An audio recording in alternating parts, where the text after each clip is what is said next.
Olá galera, bem-vindos a mais um vídeo aqui do meu canal. Sou o professor Alan, estarei apresentando para vocês mais um vídeo referente à disciplina Cálculo Diferencial aplicado à computação.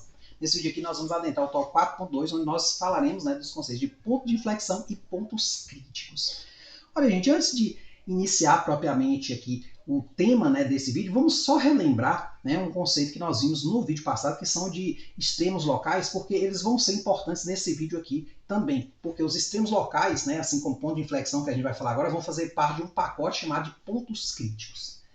Então, gente, no vídeo passado nós apresentamos esse gráfico aqui e nós vimos que a função dada aqui, ela tem uma característica interessante no 2 e no 3. Aqui no 2, e algumas vizinhanças reduzidas dele, nós percebemos que a imagem dele é a maior nesse intervalo, digamos 2 menos delta, 2 mais delta e também menores. Então, se eu pegar qualquer valor nessa vizinhança de 2 aqui, eu vou perceber que ele é o maior valor. A gente deu o nome a ele de, classificou ele como máximo local. Da mesma forma, nós percebemos que o 3 aqui, a função atinge um ponto mínimo, não o mínimo total dentro do intervalo, mas um valor menor, pelo menos nessa vizinhança aqui. Vamos entender assim, é uma mudança no crescimento. Por exemplo, aqui minha função vinha crescendo, passa a decrescer.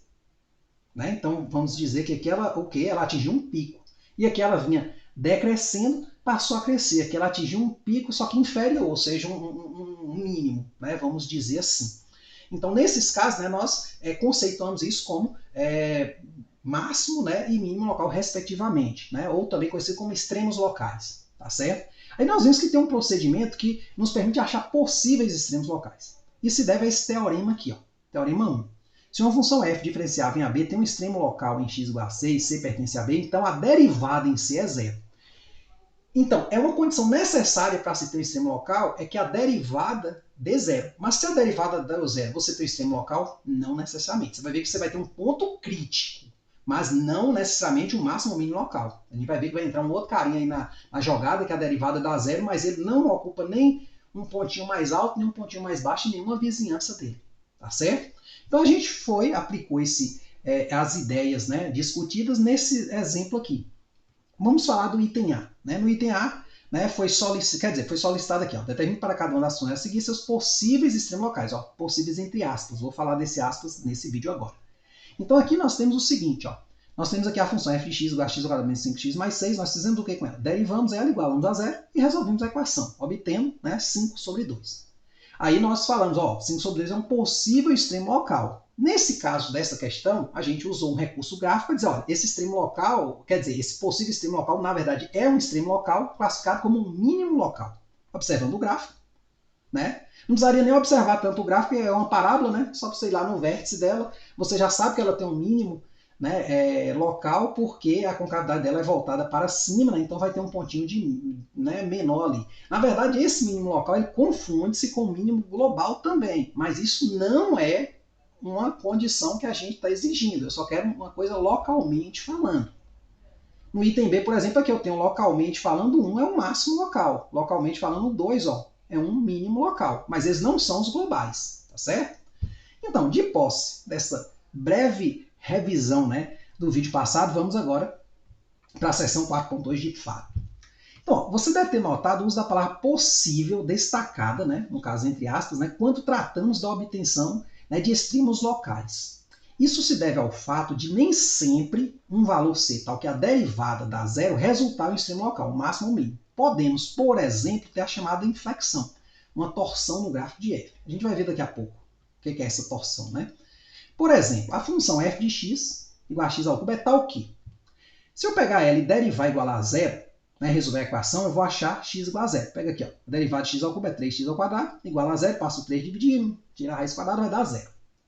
Neste caso, o valor c é tal que, c igual a zero, é tal que a derivada em zero, de fato, 3 vezes 0 ao quadrado dá quanto? Zero. Vale zero. Mas vemos que f de zero não é o maior nem o menor valor numa vizinhança 0 menos delta, 0 menos, para qualquer que seja o delta real. Aí aqui eu fiz uma tabelinha com valores inferiores a zero e valores superiores a zero, simulando uma vizinhança mesmo. Só que eu escolhi só alguns deltas, Escolhi aqui um delta 0.01, um delta um pouco mais perto, ou negativo, e um delta um pouco mais perto de 0, menos 0.01, né? Botei a setinha aqui para dizer que eu estou me aproximando de zero, né? Depois peguei outros deltas, né? Um delta mais distante de zero, 0,01, e o outro 0,001. E percebi o seguinte, que a imagem do zero aqui, ela ficava superior à imagem dos caras negativos, mas ela ficava inferior à dos positivos, ou seja, ele fica ali no meio, ele não fica nem o ponto mais alto, nem o ponto mais baixo. Tá certo? Esses valores aqui, gente, 1 é a menos 6, na verdade é 10 a menos 6. Tá certo? Aí com o sinal negativo. Então seria menos 0,0006 zeros, né? Seguido de um 1. Aí aqui seria 9 zeros, né? Seguido, né? De um 9. Ou de um 1. Né? Então seria 10 a menos 9. Né? Só que negativo. Né? E esse aqui positivo. Isso aí pode ser mais facilmente visto aqui no gráfico. Se você observar bem, você vai notar que 0 aqui, a imagem de 0 é 0, né? E antes dele, ó, os valores são todos inferiores, depois dele os valores são superiores, ou seja, ele não está nem um pontinho mais elevado, nem um pontinho mais baixo, em nenhuma vizinhança.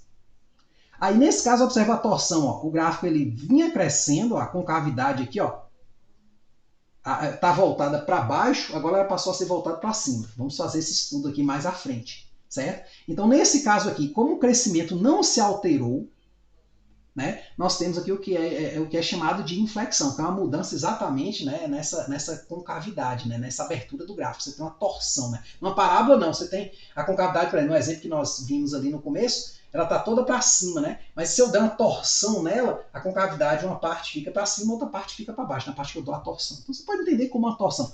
Não é uma palavra adequada, porque tem lá em geometria diferencial esse conceito, mas aqui, a princípio dá para entender assim. Tá certo? Aí, gente, de posse da ideia de inflexão e também de extremos relativos, nós vamos juntar isso num pacote. Esse pacote é chamado de ponto crítico. Um ponto crítico de uma função f é um número c no domínio de f, muito importante isso, tal que a derivada em c é zero ou a derivada em c não existe. Certo? Então, isso aqui é a definição que vai ser usada aqui no exemplo 4, a definição de ponto crítico. Então, o que a gente fez até agora, derivando igualando a zero, nós achamos uma categoria de pontos críticos. Só que a gente não refletiu muito naqueles valores nos quais a derivada não existe, que é uma outra categoria que a gente vai acrescentar agora. Tá certo? E nessa outra categoria você pode ter uma inflexão. Tá certo? Ao invés de ter um extremo local, um máximo, um mínimo local, você tem uma inflexão. Então, por isso que é importante a gente ter esse grupo maior chamado ponto crítico aí, claro. A gente vai ter estudos para determinar se esse ponto crítico, o que ele é. Né? Se ele é um máximo local, se ele é um mínimo local, se ele é uma inflexão. Né? Então, a gente vai ter estudos para fazer isso. Certo? Vai ter ferramentas. Então, aqui nós temos o exemplo 4. O que ele diz? Determine caso existam os pontos críticos das funções a seguir. No item A, temos a função f de x igual a raiz cúbica de 2 menos x. E no item B, a função g de x igual a x menos 2 sobre x ao quadrado menos 1. Né? Esse exemplo aqui eu vou fazer estritamente o que está pedindo dele ali no quadro, e depois a gente volta a fazer uma exploração um pouco maior dele aqui no Júpiter, mostrando aqui, né, o gráfico, né, e tudo mais, beleza? Então vamos lançar a mão da tecnologia nas partes que ela nos ajuda mais. Então, gente, nós temos aqui o seguinte, ó, tá aqui a definição, né, de ponto crítico, que diz o seguinte: um ponto crítico de uma função f é um número c no domínio de f tal que a derivada em c é zero ou a derivada não existe. Né? Então, exemplo, determine caso existam os pontos críticos das funções a seguir. Item A, está aqui, f de x igual a raiz cúbica de 2 menos x, e item B, g de x igual a x menos 2 sobre x ao quadrado menos 1. Então, gente, nesse caso aqui, ó, nós temos o seguinte. Ali no material eu não fiz de jeito, mas vou fazer aqui no quadro. Vou dividir isso aqui da seguinte forma. Ó. Primeiramente, devemos obter a derivada de f de x igual a raiz cúbica de 2 menos x. Por que eu falo isso? Porque eu tenho dois tipos de ponto crítico. Esse aqui vai ser o primeiro tipo, que eu vou chamar de 1, e esse vai ser o segundo. Então eu vou buscar dois tipos. Então eu não vou derivar igual a zero igual de cá. No material até fiz isso, mas aqui eu vou estar dividindo direitinho. Então, ó, como é que eu derivo essa função? O que é a derivada de f? Ó? F' de x. É a derivada de raiz cúbica de 2 menos x, né? Tem aqui, ó, 2 menos x. Aí como é que eu derivo isso aqui, gente? Ó, aí vamos aqui escrever isso aqui um pouco melhor. Eu tenho 2 menos x elevado a 1 terço. Aí aqui eu vou descer esse 1/3, que é a derivada, né? Vou usar a regra da potência, vezes, né? Aqui na interna, 2 menos x, né? Desço aqui, a interna eu copio de novo, aí fica 1/3 menos 1, vezes o que? A derivada interna, que é derivada de 2 é 0, derivada de menos x menos 1. Então, esta derivada aqui, ela vai dar isso, ó, menos 1, quer dizer, vamos fazer uma etapa a mais, menos 1/3, por que menos? Esse menos veio para cá, multiplicar aqui na frente fica mais fácil. 2 menos x elevado aqui, 1/3 menos 1 dá menos 2/3, né? Só fazer a continha, né? 1/3 menos 1, 3 por 3 dá 1, vezes 1, 3 por 1, 3, vezes 1, 3, então, né, menos 2/3. Então aqui, ó, eu vou passar esse cara para baixo, ó, por causa desse sinal de menos. Então vai ser assim, menos 1 sobre 3, 2 menos x a 2/3, ou se você preferir voltar para a raiz, menos 1 sobre 3, raiz cúbica de 2 menos x ao quadrado, né? Isso aí a gente já viu em derivada dessas manipulações, né? Propriedadezinha de radical. Então pronto, essa é a minha função, minha derivada. Então agora sim eu vou para procura desses dois tipos. O primeiro tipo eu vou igualar isso a zero, ó, ou seja, f' de x igual a zero implica que menos 1 sobre 3 raiz cúbica de 2 menos x ao quadrado igual a zero. Tem solução isso aqui, gente? Olha, para resolver esse tipo de equação, você faz o seguinte, né? Você tem aqui A sobre B igual a C sobre D. Você pode fazer o produto cruzado. Então, 1 vezes 1, 1. Quer dizer, menos 1, né? Então vai ficar menos 1 vezes 1 vai dar menos 1. E aqui, 0 vezes esse cara vai dar 0. Então, isso implica que você chegou numa falsidade matemática. Menos 1 não é igual a 0. Então, isso aqui implica que não existe C para o qual f' de C igual a 0. Ou seja, não tem pontos críticos da forma 1. E na forma 2? Na forma 2, nós vamos observar os pontos nos quais a derivada não está definida, mas a função f está. Isso é muito importante. Eu vou explicar melhor isso no item B aqui. Então, ó, note que f' de x não está definida em quanto? De cara, ó, olhando para essa função aqui, qual pronto que ela dá problema? 2. Porque 2 menos 2 vai dar 0. Ao quadrado dá 0. Raiz cúbica de 0 é 0. 3 vezes a raiz cúbica de 0 dá quanto? 0. Então eu vou ter o quê? Menos 1 sobre 0. Então não vai estar definida essa coisa, né? Em x igual a 2. Portanto, ou seja, assim, né? Vou botar porque o portanto vai ser o final, né? Assim, C igual a 2 é um ponto crítico de f. Certo? Pronto. Como no caso não deu, né, esse é o único ponto crítico. Beleza? Então o tipo 1 não teve, né? Nem sempre você vai ver que funções vão ter pontos críticos de uma dessas formas. Pode não ter de nenhuma delas. Por exemplo, você pegar uma reta. Uma reta não tem nem máximos locais, né? Quando eu falo máximos locais, não é relativos. Relativo é quando você pega um intervalo. Eu falo local é o quê? Aquela inclinaçãozinha, né? Um ponto mais alto ou um ponto mais baixo. E nem uma inflexão, aquela torçãozinha que está crescendo ali a curva, só muda o que? A abertura da curva. A reta não tem abertura. Então, reta não tem nenhum dos dois pontos críticos. Certo? Então, cuidado em inferir certas coisas. Né? Então, ter ponto crítico não é uma condição, né, para uma função. Né? Ela pode não ter. Então, nesse caso, eu só tive ponto crítico da forma Q2, que são os pontos críticos onde a derivada não existe. Depois a gente vai olhar para o gráfico aqui e vai entender, né, como é que é o comportamento desse ponto crítico, ou seja, da função f, porque 2 está definido aqui. Ó. Coisa importante também. Ó. 2 menos 2, 0. Raiz cúbica de 0 é quanto? 0. Ou seja, não dá problema na f, porque está bem explícito aqui. Ó. O ponto crítico de f é um número C no domínio de f, tal que f' de C igual a 0 ou não existe. Então, é um ponto C no domínio de f. 2 está no domínio de f? Tá, não tem problema nenhum tirar a raiz cúbica de 2. Mas vamos para o item B, certo? O item B, gente, ele é um pouquinho grande, aí eu vou, né, apagar aqui. Tá certo? Vocês podem voltar o vídeo aí, se estiver copiando.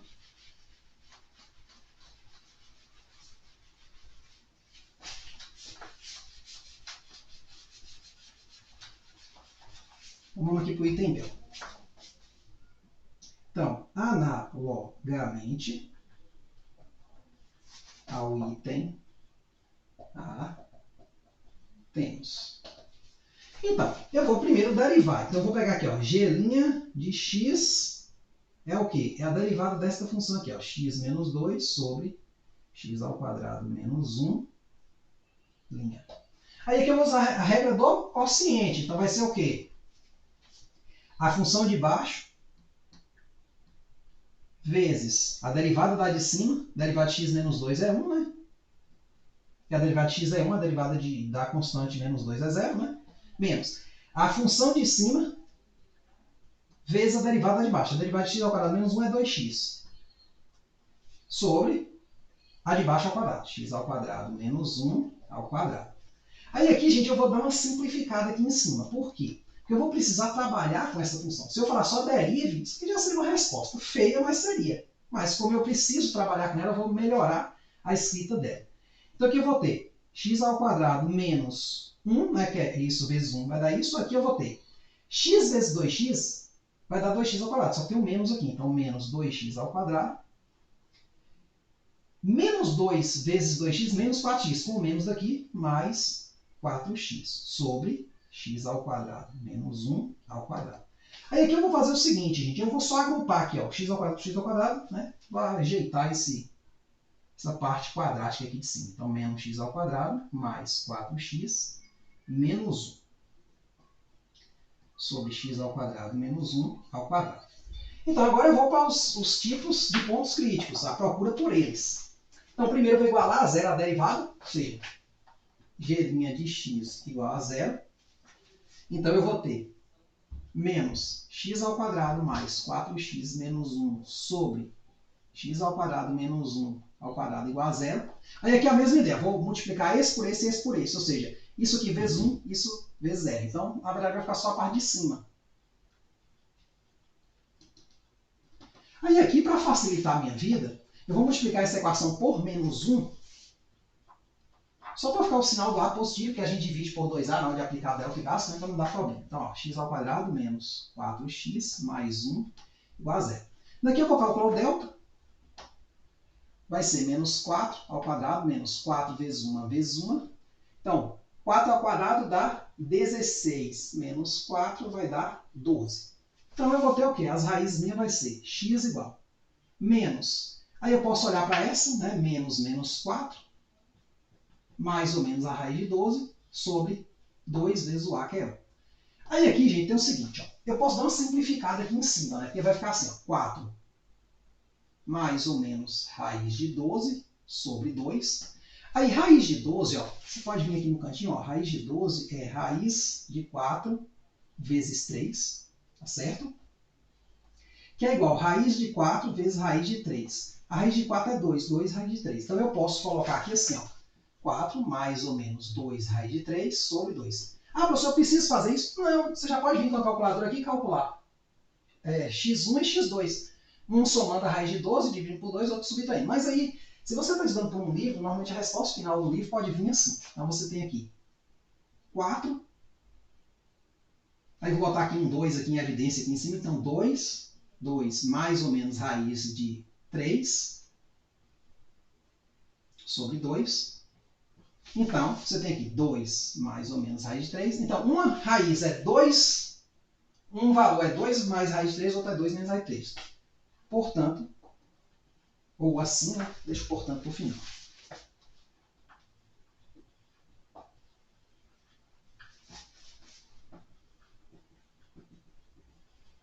C1 igual a 2 menos raiz de 3 e C2 igual a 2 mais raiz de 3. Você pode usar uma calculadora para achar o valor aproximado. Se não me engano, esse aqui é um 0,26 ou alguma coisa, esse aqui é um 3,73. Né? Que é o valor que a gente usa na prática. Né? Então, aí que vem uma coisa muito perigosa. O 2 lá, quando a gente derivou aqui, né, surgiu um denominador. E quando eu jogava o 2 na derivada, dava problema. Mas o 2 não dá problema na f, ou seja, ele está no domínio da f. Só que quem olha a princípio aqui pode olhar assim. Pô, olhando para a derivada, ó, quem é a derivada? Essa função aqui. Eu percebo, professor, que 1 e menos 1, não, a derivada não é bem definida. Então eles são pontos críticos. Não, porque eles também não são definidos na G. Então eu vou botar essa observação aqui, está ali no material também. Ó. Note que x igual a 1 ou x igual a menos 1, que são pontos nos quais, né, esse denominador aqui dá zero, ó, na derivada, são tais que g' de menos 1 e g' de 1 não existe. Contudo,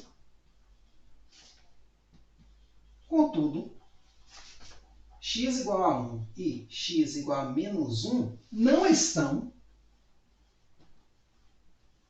no domínio de G. Quem é G? Essa função aqui, ó.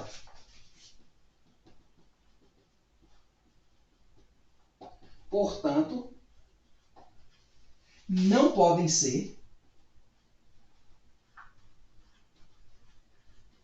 pontos críticos. Então, nós só temos somente o quê? Este e este. Não temos pontos críticos da forma 2. Pode ter funções que você vai ter das duas formas, pode ter função que você vai ter de uma ou da outra. A gente já viu, no item A só teve da forma 2, no item B só teve da forma 1, e vai ter o caso que você não tem nenhum caso. Você pega uma reta, por exemplo, não vai bater nada disso. Vamos completar as informações, gente, porque agora tem informações bem interessantes aqui no material, né? Às vezes o que a gente faz no quadro, né, já contempla tudo que a gente quer dizer, mas às vezes, né, a gente pode acrescentar uma coisinha a mais. Então, ó, no item A aqui, só para revisar, nós derivamos e igualamos a zero, buscamos o primeiro tipo de ponto crítico, vimos que não existe nenhum x pertencente a R que satisfaça essa equação aqui, né, por causa do produto cruzado, tal, vai ficar menos 1 igual a zero. Embora não tenha nenhum dessa forma, nós vimos que a derivada aqui, olha, não é definida em 2. E como 2 aqui é definido, né, a função f está definida para 2, por quê? 2 menos 2, 0. Raiz cúbica de 0 é o quê? Problema nenhum, é 0. Ou seja, a função raiz cúbica, o domínio dela é real. Então, né, nesse caso, 2 é um ponto crítico de f. Né? C igual a 2 é um ponto crítico. Analogamente ao item A, nós fizemos o quê? Derivamos e igualamos a 0, né? Obtivemos o quê? Duas soluções, 4 menos raiz de 12 sobre 2 e 4 mais raiz de 12 sobre 2. Não precisou simplificar, até botei uma observação aqui no final que eu simplifiquei, mas não precisa, você obtém logo o valor decimal do cara. Livre-se de problema. Livre-se de problema. Então você vai lá na calculadora, 4 menos raiz de 12 divide por 2, tá. 4 mais raiz de 12 por... Pronto, achou os valores. Tá certo? Aí beleza. Então nós achamos pontos críticos da forma 1, que é onde a derivada dá zero. Agora vamos observar o seguinte. Note que em 1 e menos 1 são pontos nos quais a derivada não está definida. Contudo, tais pontos também não pertencem ao domínio de G. E, portanto, não podem ser pontos críticos. Sendo assim, G conta com apenas os pontos críticos. C1 igual a 4 menos raiz de 12 sobre 2 e C2 igual a 4 mais raiz de 12 sobre 2. Aí aqui eu botei a simplificação, né, né, 4 vezes 3, né, que dá o 12, puxei aqui para fora, né, com a propriedadezinha de raiz, né, que raiz de A vezes B, raiz de A vezes raiz de B. Né? Pronto, e simplifiquei para ficar mais fácil. Normalmente você vai achar assim em livros, mas eu acho que isso aqui é desnecessário, essa simplificação. Tá certo? Só para você perder tempo mesmo. Né? O que você quer mesmo no final das contas, meu amigo, quem está fazendo conta é esses valores aqui. É isso aqui que você usa lá numa régua para medir. Tá certo? Então, aí o que eu fiz? Eu fiz os gráficos de F e G. O gráfico de F, ó, mostra que o quê? Que temos aqui uma inflexão, ó. Aqui você tinha uma curvatura voltada para baixo, ó, e aqui voltada para cima. Aí no pontinho aqui é um pontinho 2, ó, 2 foi o cara, o ponto crítico que nós achamos, ó. Tá certo? Lá na função f. Por outro lado, na g nós vimos dois tipos. Nós vimos um pontinho que é o 0,26, tá aqui, ó, né, de abscissa 0,26, e o outro de abscissa 3,73 e mais alguma coisa, que é o 4 mais raiz de 12 sobre 2, né? Só que esse ponto aqui ficou chato, cara, pra gente olhar, porque quando você bota numa escala, né, grande ou pequena, que você quer ver os dois pontos críticos no mesmo gráfico, você não consegue. O que eu fiz? Né? Eu fiz o desenho geral, aí eu vi aqui, eu falei, pô, será que esse cara é um máximo ou mínimo? Parece que ele é um máximo, mas né, não dá pra... Aí eu peguei só e tracei o intervalo só naquele coisa, né, dei um zoom e fiz um recortezinho, tá vendo? Tem uma lupazinha aqui, ó, para você ver que de fato ele é um ponto de máximo. Beleza? Então, é isso aí. Então eu considero esses complementos aqui interessantes, por quê? Porque você consegue agora pelo menos de uma forma gráfica, né, classificar os caras. Claro que essa não é a ideia, porque quando você está lá no software, você quer que seu programa ele faça essa classificação. Normalmente ele não vai esboçar um gráfico e olhar o gráfico, porque isso é muito difícil ou muito custoso computacionalmente. Existem ferramentas algébricas, continha simples, que ele faz, né, que ele pode determinar se um cara é um ponto de máximo, mínimo ou inflexão. Tá certo? A gente vai estar vendo isso aí, né, ao longo aí dos próximos vídeos, beleza? Mas por enquanto é bom a gente, quando achar um ponto crítico, a gente se perguntar, pô, esse ponto crítico é o quê? Ele é uma inflexão? Ele é o máximo? Ele é o mínimo? Como é que eu faço para responder essas perguntas? Pô, posso fazer uma tabelinha. Pô, eu percebi que lá no máximo, quando eu faço uma tabelinha e boto uns valores pertinho dele, para baixo, para cima, é o maior valor. Quando é o mínimo, ele fica ocupando, né, a menor imagem. Mas quando a inflexão não ocorre em nenhum dos dois casos. Então, tem aí métodos para você, pelo menos, já ir investigando isso aí. Beleza? Na dúvida, joga lá no software gráfico, né, e vê o que é. Tá certo? Né, no último caso. Beleza? Então, no próximo vídeo a gente vai falar sobre sistemas globais de uma função para, então, né, atacar de fato alguns probleminhas práticos, situações práticas, né? Probleminhas, assim, reais, eu diria. Beleza? Então é isso aí. Muito obrigado. Até a próxima.